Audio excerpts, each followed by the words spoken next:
वाहिगुरु जी का खालसा वाहिगुरु जी की फतेह। Welcome back to your own YouTube channel Kavneer academy. My name is Simranjot Singh and I am teaching you maths. और आज हम ज़्यादा बातें ना करते हुए कंटिन्यू करते हैं अपनी सीरीज़ क्लास 9th के लिए, जो है हमारी क्लास 9th का 7th चैप्टर हम कर रहे हैं, ट्रायंगल्स। ठीक है, और इसीलिए आपको मैं बता रहा हूँ कि कवनीर अकेडमी जो है मेरा चैनल जितना हो सके तो आगे शेयर कीजिए ताकि मैक्सिमम टू मैक्सिमम सब्सक्राइबर्स जुड़ सकें। So let's start our today's topic. Show that in a right angle triangle the hypotenuse is the longest side. So we are talking about a right angle triangle here. So first of all let us draw it.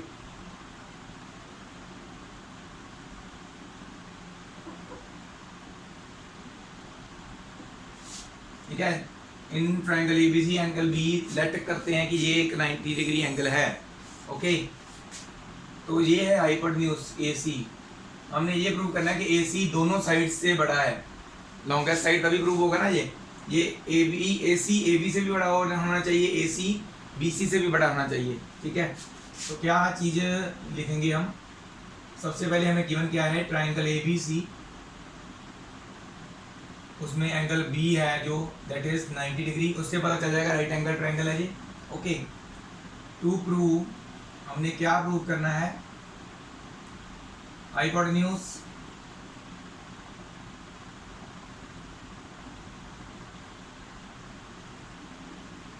is the longest side, that is हमने असल में क्या prove करना है, AC is greater than AB and AC is greater than BC also। अच्छा, हमने ऐसे क्यों नहीं लिखा जो हम 3 वाला लिखते हैं, AC is greater than AB greater than BC, क्योंकि ये तो हमने अपनी तरफ से बनाया राइट एंगल ट्रायंगल जिसमें परपेंडिकुलर बड़ा, बेस छोटा है। कोई राइट एंगल ट्रायंगल ऐसे भी होते हैं जिसमें परपेंडिकुलर छोटा होता है, बेस बड़ा होता है ना। ऐसे भी तो ABC हो सकता है, both cases can be possible. So हमने सिर्फ यही प्रूव करना है, ये इससे भी बड़ा है, ये इससे भी बड़ा है, अलग अलग प्रूव करना है इसको। ओके, आगे आ जाते हैं हम प्रूफ में। आपको ध्यान में होगा कि एंगल सम प्रॉपर्टी के अकॉर्डिंगली इन तीनों एंगल का सम 180 होना चाहिए, और 180 का हाफ होता है 90।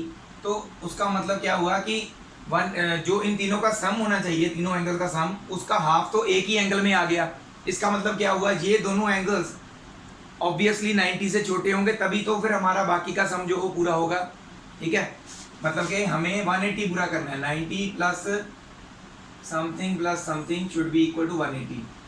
और 180 का कुछ पार्ट तो ऑलरेडी कंप्लीट हो चुका है, सो दैट मीन्स ये अगर हम दोनों एंगल्स x और y लिखते हैं बाई चांस, तो इसका मतलब ये है कि दोनों एंगल्स का सम 90 है, तो दैट मीन्स ये दोनों एंगल्स इस 90 एंगल से कम होंगे, लेस देन होंगे। ओके, तो ये लिखेंगे, we know that in a right angled triangle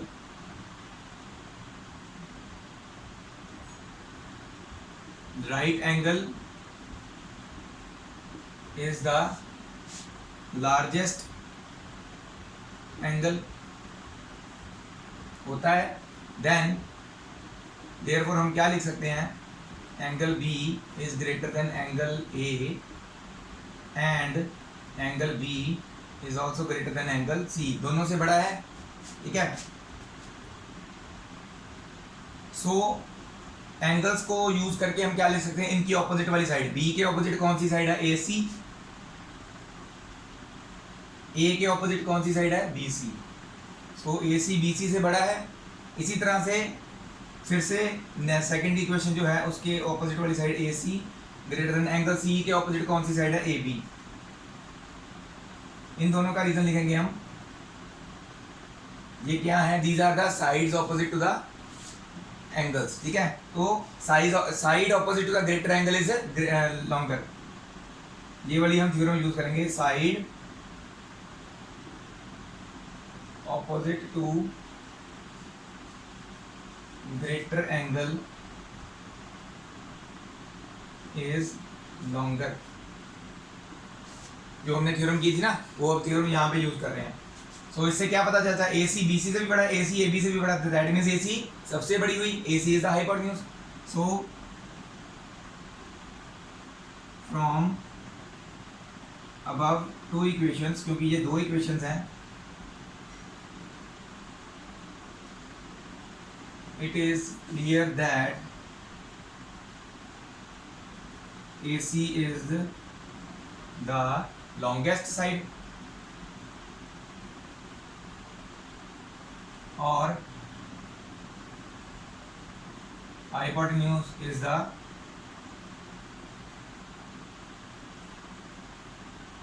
longest side। हो गया प्रूव, ठीक है। तो चाहे डायग्राम ये हो चाहे ये हो, एक्स वाई मैंने जस्ट वैसे ही लिखे थे, ये लिखने की जरूरत भी नहीं है, ठीक है, जस्ट समझाने के लिए लिखा था। चाहे डायग्राम ये हो चाहे डायग्राम ये हो, हमारा आंसर ऐसे आ जाएगा। ओके, तो ये नोट डाउन कर लीजिए। We will do move on to the next question now. So this is our next sum. Okay, तो इस सम में क्या दिया हुआ है, in figure 1 sides AB and AC of triangle ABC are produced to point P and Q। AB को आप P point तक प्रोड्यूस किया गया, AC को Q पॉइंट तक। Also PBC is less than QCB। PBC that means this angle, ये छोटा है इस एंगल से QCB से, ठीक है, ये बताया हुआ है हमें, ठीक है। तो हमने क्या प्रूव करना है, AC is greater than AB। तो आप गिवन और टू प्रूव तो इजीली लिख पाओगे। गिवन में क्या है, ये सारा लिख देना है, साइड AB एंड BC यहाँ तक, और टू प्रूव में ये लिखना है। So let us move on to the proof, ठीक है। सबसे पहले देखो, हमें ये गिवन है ना, since angle PBC is less than angle QCB, इसको इक्वेशन 1 लेके अभी छोड़ देना है, इसमें इसको बाद में यूज करेंगे। PBC का लीनियर पेयर क्या है, ये लीनियर पेयर है PBC का ABC, ठीक है। सो नाउ अब क्या करेंगे, angle ABC plus angle PBC is equal to 180। तो यहाँ से BBC की वैल्यू क्या आ जाएगी, 180 माइनस एंगल ABC। सिमिलरली इसको ले लेते हैं इक्वेशन 2। इधर वाले एंगल का भी देखो, ये लीनियर पेयर है, एंगल ACB है ना, angle ACB plus angle QCB is equal to 180। इसके आगे लिखना था लीनियर पेयर, ठीक है, इसके आगे भी वही लिखना है। तो यहां से QCB की वैल्यू क्या आ जाती है, 180 माइनस ACB। तो this is your third equation. PCB और QCB की वैल्यू यहाँ पे पुट कर देनी है, पुट 2 and 3 in 1।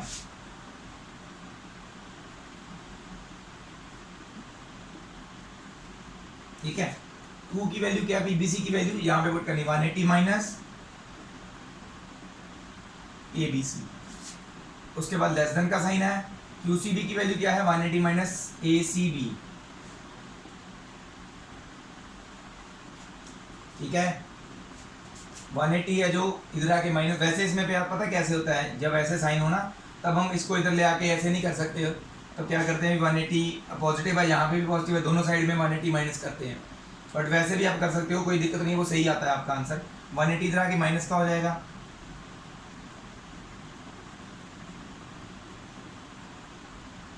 इधर बच जाएगा माइनस एंगल ACB। तो 180 कैंसल, बचा क्या, minus ABC and minus ACB। अब इसमें क्या है, जब हम इक्वल्स टू वाले में करते हैं ना, angle ABC equal to angle ACB होता, अगर ऐसे होता तो हम क्या करते, जस्ट माइनस साइन कैंसिल करके इनको इक्वल ले देते थे। पर इसमें ऐसा नहीं है, इसमें क्या होगा, माइनस साइन हटाने हैं, पहले इसको लिख लो ऐसे,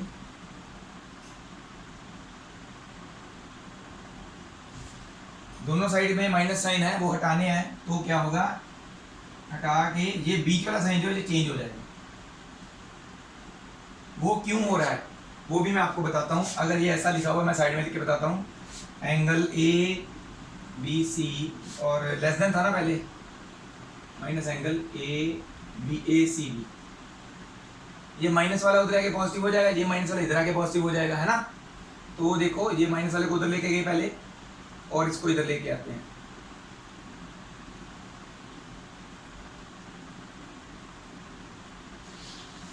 जगह चेंज कर दी, माइनस वाला उधर आके पॉजिटिव, वो वाला माइनस वाला इधर आके पॉजिटिव। अगर यहाँ पे इस साइन की बजाय इक्वल्स टू होता तो हम ऐसे ही करते हैं ना इक्वल्स वाले साइन में। अब ध्यान से देखो एबीसी वाले एंगल की तरफ मुंह खुला हुआ है, इधर भी देखो एबीसी वाले एंगल की तरफ मुंह खुला हुआ है। तो जगह चेंज करने की बजाय साइंस चेंज हो जाते हैं। अगर ऐसे होता ना minus angle ABC is less then positive angle ABC ACB होता तो भी हम बीच वाला साइन चेंज करते, जहाँ भी साइन चेंज होना था जहाँ भी होना था, ये पॉजिटिव हो जाना था, ये साइन ऐसे हो जाना था, ये नेगेटिव हो जाना था। समझ में आई बात? अगर यहाँ पे माइनस साइन ना होता तो लग जाना था, क्योंकि हमने यहाँ पे चेंज कर दिया साइन को और यहाँ पे भी चेंज कर दिया। ठीक है, सो ये कुछ रूल्स वगैरह ना थोड़े से देखने पड़ते हैं। वैसे अगर सीधा भी करोगे ना, इनकी जगह चेंज कर दी आपको समझ में आ ही जाएगा वैसे। अब देखो इन एंगल्स के ऑपोजिट साइड्स कौन सी हैं? एबीसी एंगल के ऑपोजिट वाली कौन सी साइड है? एसी। और एसीबी एंगल के ऑपोजिट वाली साइड कौन सी है? एबी। सो एबीसी के ऑपोजिट वाली side AC greater than ACB के ऑपोजिट वाली साइड एबी। इसके आगे इसका रीजन लिखेंगे,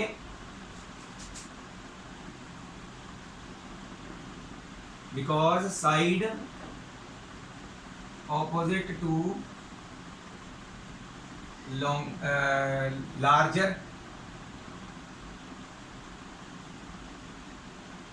angle is longer। साइड जो होती है लार्जर बड़े एंगल की तरफ वाली साइड, ऑपोजिट वाली साइड बड़ी होती है। ओके, तो ये भी थ्योरम हमने की थी ना, ये हम यहाँ पे यूज कर ली, हैंस प्रूफ। ठीक है, इसको भी नोट कर लीजिए। नेक्स्ट हम करते हैं अब थर्ड सम, बहुत easy sum, let us make it quick. बहुत इजी सम है ये हमें गिवन है सारा कुछ, और ये टू प्रूफ में लिखना है, हम करेंगे प्रूफ। हमें क्या गिवन है? Since angle B is less than angle A, angle B और ए की बात हो रही है, तो इस ट्रायंगल की बात हो रही है, that means A O B triangle की। So in triangle A O B, triangle A O B में अगर B angle less than angle A है तो एंगल बी के ऑपोजिट ये साइड हुई ए ओ, लेस देन का sign as it is, angle A के ऑपोजिट बी ओ। इसका रीजन लिखेंगे side opposite to greater angle is longer होती है। तो this is our first equation. Similarly और क्या गिवन है हमें? Angle C is less than angle D. So ये किस ट्रायंगल की बात हो रही है? सीओडी की। So in triangle COD, triangle COD में क्या है? सी के ऑपोजिट कौन सी साइड है? ओडी। और डी के ऑपोजिट कौन सी साइड है? ओसी। इसका भी रीजन यही वाला लिखेंगे सेम। ठीक है, तो this is our second equation. बोला क्या उन्होंने? AD less than BC. तो एडी कैसे बनेगा? एडी ये है ना पूरा, एडी बनेगा कैसे? एओ प्लस ओडी से। तो देखो एओ इधर है, ओडी इधर है, इन दोनों इक्वेशंस को ऐड करना पड़ेगा। सो इक्वेशन 1 प्लस इक्वेशन 2, एओ प्लस ओडी, दोनों के बीच सेंटर में लेस देन का साइन है, तभी ये इक्वेशंस ऐड हो पा रही हैं। अगर यहाँ पे ग्रेटर देन, यहाँ पे लेस देन होता, पहले दोनों में से किसी एक को सही करना पड़ेगा, फिर हम लिख सकते हैं। ओके, सही कैसे करना पड़ेगा? अगर सपोज करो यहाँ पे ये साइन ना होने की बजाय ऐसे होता, ओडी इज ग्रेटर देन ओसी होता, ऐसे होता, ये साइन ना होके ये होता, तो हम क्या करते? इनकी जगह चेंज कर देते। ओसी इस तरफ मुंह बंद था इसका, ठीक है ना, बंद, खुला किसकी तरफ था? ओडी की तरफ। तो इसको हम ऐसे लिखते हैं ताकि ये दोनों एक जैसी हो जाएं और इनकी साइड्स ऐड करने में इजीनेस हो। ठीक है, अब देखो साइन सेम है तो ये ऐसे आ जाएगा, B O plus O C, A O plus O D, A O plus O D becomes A D, B O plus O C becomes B सी।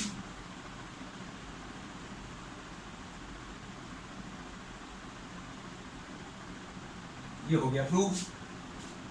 बहुत ही इजी सम था ना। So let's move on to next sum now.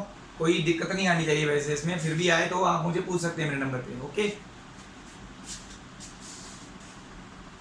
तो ये है हमारा fourth सम, paper में बहुत बार आया, वेरी इंपॉर्टेंट सम है। सो इस सम में ये फिगर दी हुई है हमें, फिगर 3। इसके दो केसेस होंगे, ठीक है। तो फर्स्ट केस में हम ये वाली फिगर यूज करेंगे, सेकंड केस में भी फिगर तो ये यूज करनी है, पर उसमें जो कंस्ट्रक्शन है वो डिफरेंट होगी, ठीक है। तो दो कंस्ट्रक्शन हमें करनी है।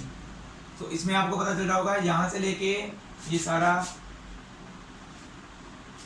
ठीक है, गिवन में, और ये है टू प्रूव में। आपने खुद लिखना है। आ जाते हैं हम प्रूफ में। कंस्ट्रक्शन मैं बता रहा हूँ, कंस्ट्रक्शन करनी है वो हम केसेस बना के करेंगे। प्रूफ में आते हैं। हमारा प्रूफ का फर्स्ट केस है केस 1। केस 1 में क्या करना है हमने, ज्वाइन AC।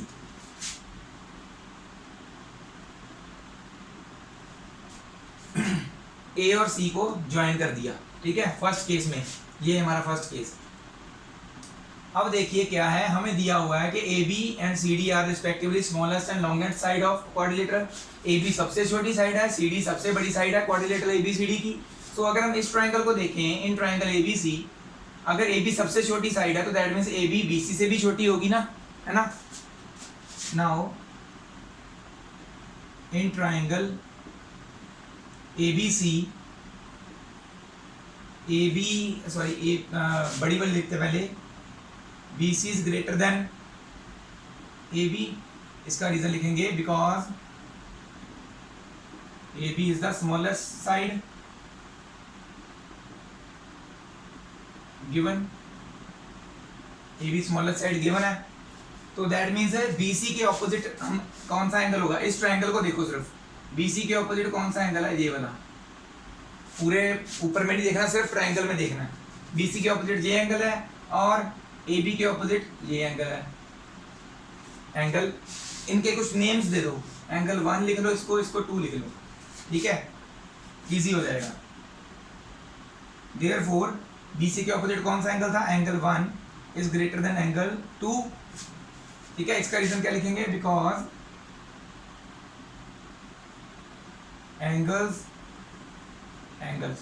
ऑपोजिट एंगल ही आएगा ना एक, 2 लॉन्गर साइड इज लार्जर और ग्रेटर होता है, ठीक है ना। एंगल और जो के लॉन्गर साइड के ऑपोजिट होता है वो लार्जर होता है। ओके, सो ये आ गई हमारी इक्वेशन 1। सिमिलरली अब दूसरे ट्रायंगल में चलिए, ऊपर वाला ADC। इसमें हमें पता है ऑलरेडी CD सबसे बड़ी साइड अगर क्वाड्रिलेटरल की, तो CD AD से भी बड़ी होगी। सेंटर वाली लाइन को बस छेड़ना ही नहीं है, इन दोनों साइड को कंपेयर किया, इन दोनों को करना है। अब डॉटेड लाइन को छेड़ना ही नहीं है जो हमने कंस्ट्रक्शन की है। ओके, तो ये साइड CD इससे भी बड़ी होगी, AD से भी। CD is greater then AD। इसका रीजन लिखेंगे because CD is the longest side given। CD longest side हमें given है। ओके, CD के ऑपोजिट, इस ट्रायंगल में CD लाइन के ऑपोजिट कौन सा एंगल है, ये वाला, ठीक है। और AD के ऑपोजिट कौन सा एंगल है, ये वाला। इनको हम लिख लेते हैं 3 and 4। ओके, सो CD के ऑपोजिट वाला angle 3, Therefore angle 3 is greater than angle 4। इसका रीजन यही वाला लिखेंगे दोबारा, ठीक है, दोबारा टाइम नहीं वेस्ट करते, यही रीजन यहाँ पे आएगा। तो ये आपकी आ जाएगी इक्वेशन 2। अब देखो एंगल 1 और 3 लेफ्ट हैंड साइड में है। अगर हम दोनों को ऐड कर देते हैं तो यहाँ पे कौन सा एंगल बन रहा है, पूरा एंगल A बन रहा है। एंगल 1 और 3 को ऐड करते हैं तो, और दूसरी तरफ 2 और 4 को ऐड करते हैं तो एंगल C बनता है। तो जो कि हमें प्रूफ में बोला गया करने को, तो हम इन दोनों को ऐड करेंगे। Equation 1 plus equation 2, angle 1 plus 3 is greater than, दोनों में साइन सेम था, ठीक है, is equal to greater than angle 2 plus angle 1 plus 3 becomes angle A and angle 2 + 4 becomes angle C. ये चीज प्रूव होगी, हो गई ना। अब हमने प्रूफ करना है दूसरा। अब केस 2 स्टार्ट होगा यहां से। केस 2 में क्या करेंगे, पहले हमने AC ज्वाइन किया था, BD ज्वाइन करेंगे। नाउ ज्वाइन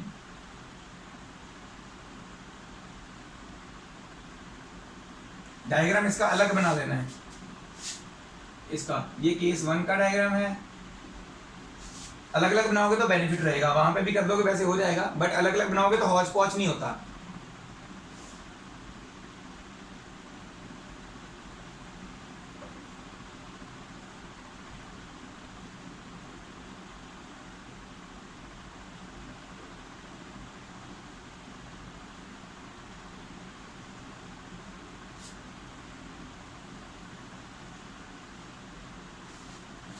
इसका डायग्राम अलग बना दिया। ये हमारा केस 2 का डायग्राम है। इसमें हम ज्वाइन करेंगे BD।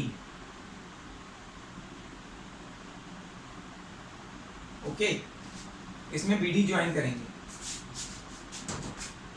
ज्वाइन करने के बाद हमने क्या किया था, ट्रायंगल ABC देखा था। इसमें देखो ट्रायंगल कौन सा है, अब ABD देखना है, छोटे वाला ये देखना है पहले।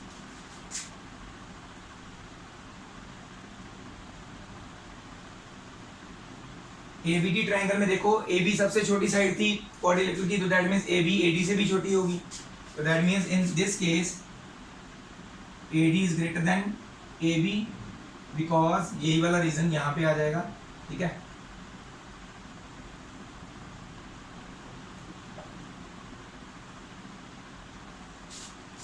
क्योंकि AB स्मॉलेस्ट साइड गिवन है हमें। ठीक है, यही रीजन यहाँ पे आ जाएगा बिकॉज में। अगर ये स्मॉलेस्ट साइड है तो दैट मींस इसके ऑपोजिट वाला एंगल AD के ऑपोजिट, इस ट्रायंगल में देखो सिर्फ ये वाले में AD के ऑपोजिट कौन सा एंगल है, ये वाला। 1 2 3 4 ऑलरेडी यूज कर चुके हैं, 5 6 करेंगे हम। 5 और AB के ऑपोजिट एंगल यहाँ पे 6 है। ठीक है ना, AD के ऑपोजिट ये एंगल है और AB के ऑपोजिट ये एंगल है, एंगल 6। ठीक है, so angle 5 is greater than angle 6। ठीक है, इसका भी रीजन यही लिखेंगे, angle opposite to longer side is larger. तो बार बार बताने की जरूरत नहीं पड़नी चाहिए। ये आ जाएगी मेरी इक्वेशन 3। ओके, नाउ दूसरा ट्रायंगल, इन ट्रायंगल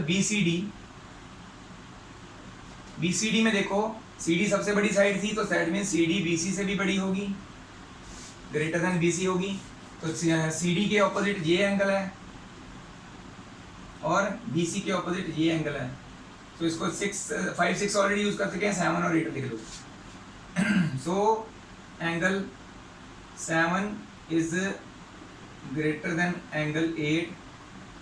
ठीक है, अच्छा इसके आगे रीजन लिखना था ना, आपको पता होगा, because CD is the longest side, वो यहाँ पे आ जाएगा रीजन। और ये वाला यही सेम रीजन यहाँ पे आ जाएगा। ठीक है, तो रीजन तो वही सेम चल रहे हैं यहाँ, ये वाला रीजन यहाँ पे आ जाएगा। एंगल 7 ग्रेटर देन एंगल 8 है, रीजन वही। ये आ जाएगी इक्वेशन 4। पहले हमने 1 और 2 को ऐड किया था, अब 3 और 4 को ऐड कर देना है। It becomes angle 5 plus angle 7 is greater than angle 6 plus angle 8। 5 plus 7 कौन सा एंगल बन रहा है, B। 6 प्लस 8 कौन सा एंगल बन रहा है, D।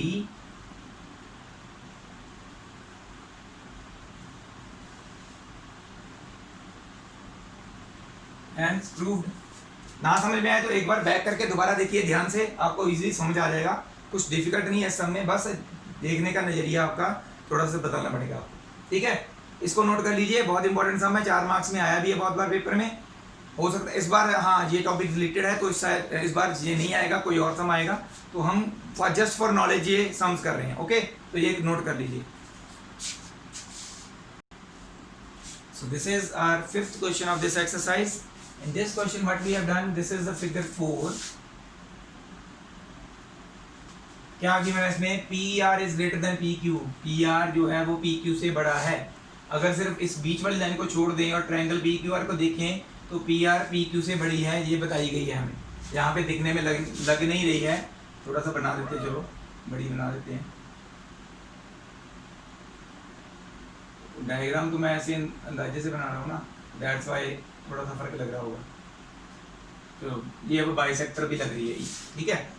P R greater than P Q है और P S bisect Q P R. ये पी एस जो है एंगल क्यू पी आर को बाइसेक्ट कर रही है, that means this angle is equal to this angle. So इनको 1 और 2 लिख लो, प्रूफ में हम लिख लेंगे, ओके। ये इक्वल है। हमने क्या प्रूव करना है, P S R is greater than P S Q. P S are this angle is greater than P S Q this angle, ठीक है। तो अब इसको सॉल्व कैसे करना है, पहले तो ये आ जाएगा सारा गिवन में और ये आ जाएगा टू प्रूव में। Let's move on to the proof. सबसे पहले लिखेंगे since E S bisects angle Q P R, ठीक है, गिवन है ये हमें। So angle 1 is equal to angle 2। Angle 1 और 2 बराबर होने चाहिए क्योंकि ये बाइसेक्ट कर रही है, ठीक है। ये हो जाएगी हमारी इक्वेशन 1, ये हम आगे यूज करेंगे। अब चलते हैं, अब हमें और क्या दिया हुआ है, ऑल्सो हमें दिया हुआ है P are is greater than P Q. तो ये किस ट्राइंगल की बात हो रही है, इस बड़े वाले ट्राइंगल की। So in triangle P Q R, P R के ऑपोजिट कौन सा है, बीच वाली लाइन को इग्नोर करते हुए पी आर के ऑपोजिट कौन सा एंगल हुआ, फिर angle Q is greater than P R. P Q के ऑपोजिट कौन सा एंगल हुआ, एंगल आर।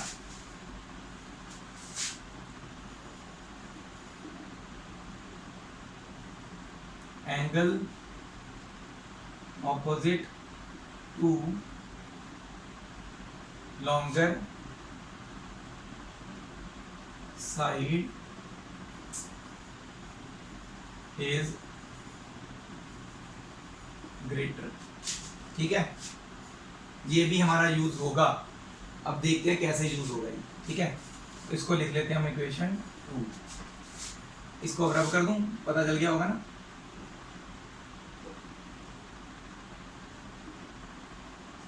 अब ध्यान से देखिए, ये triangle P Q S, in triangle P Q S by exterior angle theorem. Exterior angle theorem का मतलब ये ट्राइंगल है, इसका exterior angle P S R है ना, ये बाहर वाला, ठीक है। So angle P S R is equal to sum of opposite interior angles होता है, तो that means angle Q plus angle 1 के बराबर होगा ये। तो यहाँ पे हमें क्यू की जगह पे क्या चाहिए, इधर ले आना है इसको, angle P S R minus angle 1 is equal to angle Q. तो ये हम वहां पे पुट करेंगे, ठीक है। इसको 3 लिख लेते हैं। सिमिलरली इन ट्राइंगल, अब ये वाला ट्राइंगल लेना है पी एस आर, यहां पे भी लगानी है बाय एक्सटीरियर एंगल थ्योरम। ये हुआ इसका एक्सटीरियर एंगल, ये वाला प्रोड्यूस्ड साइड यही है ना, और कोई तो नहीं है। तो ये हुआ इसका exterior angle P S Q. ये किसके बराबर होगा, opposite interior, 2 interior angles 2 plus R. So angle R plus angle 2। अभी यहाँ पे आर है, आर की जगह आर की वैल्यू चाहिए हमें, वहां यहाँ से क्या आएगी, angle P S Q minus 2, ठीक है। ये आ जाएगा 4। पुट 3 एंड 4, सॉरी यहाँ पे इक्वल टू आर आना था। पुट 3 एंड 4 इन 1 इन 2। 3 और 4 की जो वैल्यूज हैं, क्यू और आर की जो वैल्यूज निकाली हमने, वो सेकंड इक्वेशन में पुट करनी है।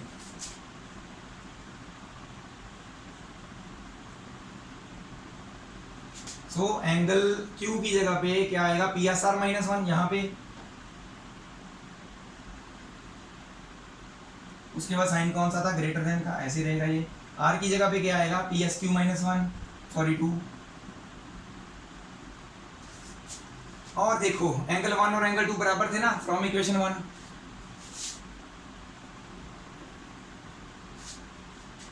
बस यहाँ पे एक एंगल की जगह पे दूसरा एंगल लिख देना, बस दूसरे को नहीं छेड़ना, 1 को नहीं छेड़ते हम, दूसरा लिख देते हैं,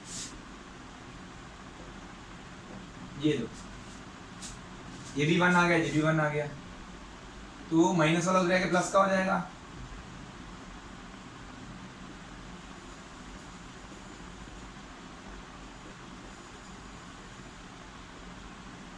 वैसे मैंने बताया था कि ऐसे उधर से इधर कुछ नहीं जाता, हम क्या करते हैं, हमको लिखना पड़ता है जो हमें यहाँ से नहीं चाहिए दोनों साइड में से, वो हम सब एडिंग एंगल 1 और बोथ साइड लिखते हैं वैसे। बट ऐसे भी चल सकता है क्योंकि हमारे वो हाई लेवल वाले सम नहीं है, वहाँ पे जाके जरूरत पड़ती है। तो ये देखिए क्या बचा हमारे पास, क्या यही तो नहीं प्रूव करने को बोला था, है ना?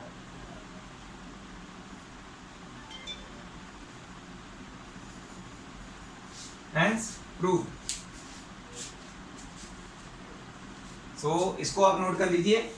Next we will move on to the last sum of this exercise and this chapter also.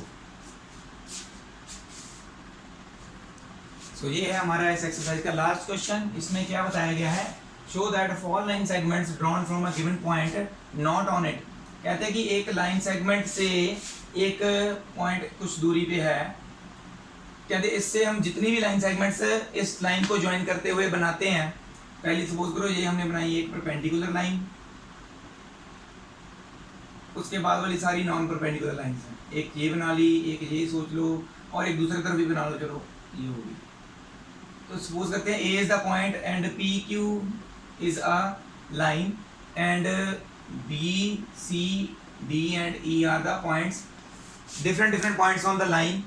एक पॉइंट ही है सी जो परपेंडिकुलर है, बाकी सारे पॉइंट्स हैं जो वो कहीं परपेंडिकुलर के अलावा कहीं और पे हैं, ठीक है।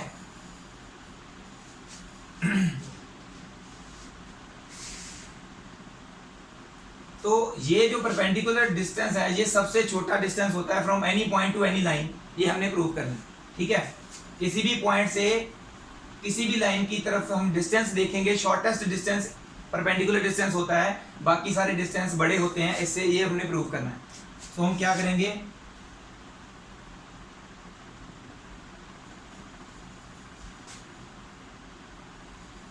इसमें लिखेंगे let A is a point not on line P Q, line P Q के ऊपर नहीं है, AC is perpendicular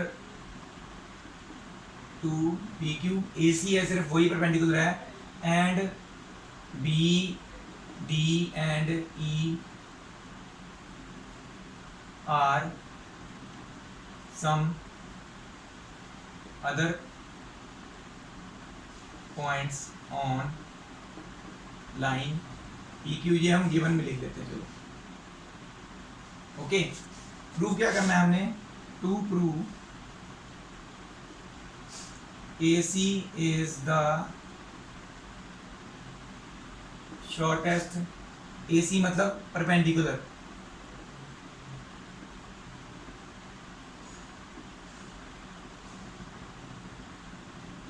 AC मतलब perpendicular is the shortest distance from PQ, सबसे छोटा डिस्टेंस, सबसे कम डिस्टेंस यही वाला, पता भी चल रहा है वैसे, प्रूव करना है हमें।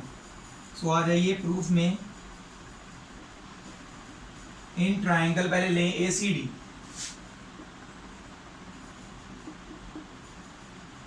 क्योंकि ये एक राइट एंगल ट्राइंगल बन गया है, angle C is right angle, तो लिखेंगे we know that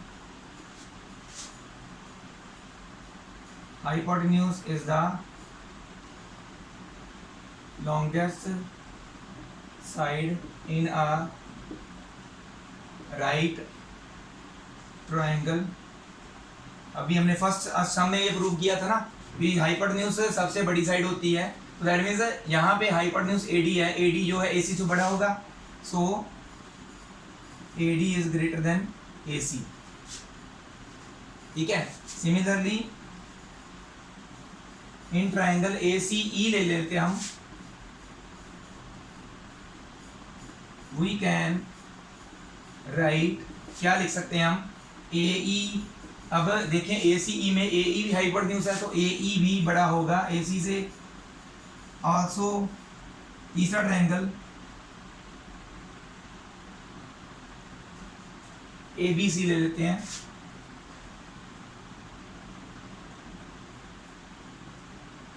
we can again right, क्या लिख सकते हैं दोबारा फिर से हम, अब ए बी सी में ए बी हाइपोटेन्यूज हो गया तो ए बी भी ग्रेटर देन ए सी होगा। तो तीनों इक्वेशंस को ध्यान से देखो, तीनों लाइंस जो ए सी के अलावा दो तीनों लाइंस और हमने ड्रॉ की हैं वो तीनों ए सी से बड़ी हैं, तो दैट मीन्स शॉर्टेस्ट डिस्टेंस कौन सा हुआ, perpendicular distance. So from equation 1, 2 and 3 it is clear that AC, or we can say perpendicular, is the shortest distance of a shortest distance between a point